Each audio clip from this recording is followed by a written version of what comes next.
ప్రాప్తముండిన నదియేల ఫలము దప్పు, పుణ్యముండిన దప్పునే పరమముక్తి. గాన సజ్జన సంగంబు పూనవలెను, కల్పనాతీత యోగాత్మ కేవలాత్మ. ప్రాప్తముండిన నదియేల ఫలము దప్పు, పుణ్యముండిన దప్పునే పరమముక్తి. గాన సజ్జన సంఘంబు పూనవలెను, కల్పనాతీత యోగాత్మ కేవలాత్మ. జయ గురుదేవ. శ్రీ బాలరామ పండిత స్వాముల వారి విరచితమైన కేవలాత్మ శతకంలో 23వ గీత పద్యం. ఇక్కడ ఒక విషయాన్ని చెప్తున్నారు గురుదేవులు. గురు దర్శనము పరమపావనం, గురు కృప అత్యంత శ్రేష్టమైనది. అది ఎలా లభ్యమవుతుందో చెప్తున్నారు. ఎలా అంటే ఆ అగణితమైనటువంటి అనుభవానందం ఎలా కుదురుతుంది అంటే, ప్రాప్తముండిన నదియేల ఫలము దప్పు. ప్రాప్తం ఉన్నట్లయితే అంటే అదృష్టం, నీకు అది కానరాదు. అదృష్టము అంటేనే కానరానిది, దృష్టికి కనిపించకుండా వచ్చేదాన్ని అంటారు. అలాంటి ప్రాప్తము నీకు ఉన్నట్లయితే అది ఫలితం ఇవ్వకుండా ఉంటుందా? ఖచ్చితంగా ఫలితం ఇస్తుంది.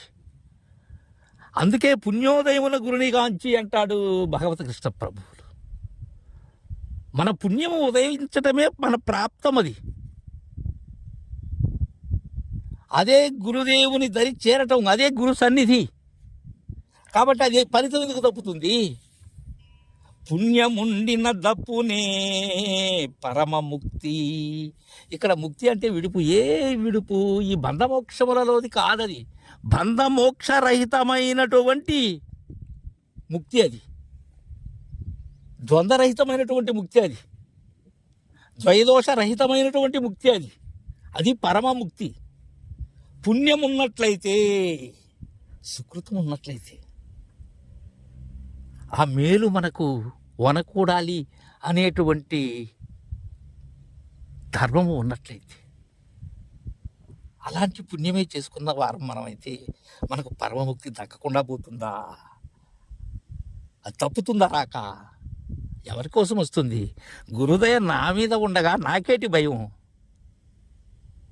గాన సజ్జన సంఘం పూనవలెను.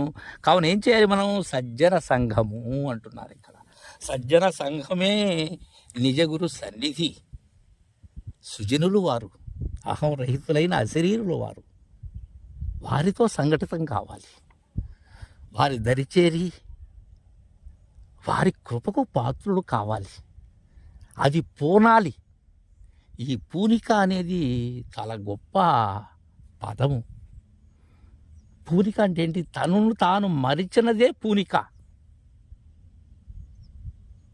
అలా పూనాలి దాన్ని. ఆ పూనిక లేకపోతే కుదరదు ఇది. కల్పనాతీత యోగాత్మ కేవలాత్మ. జయ గురుదేవ.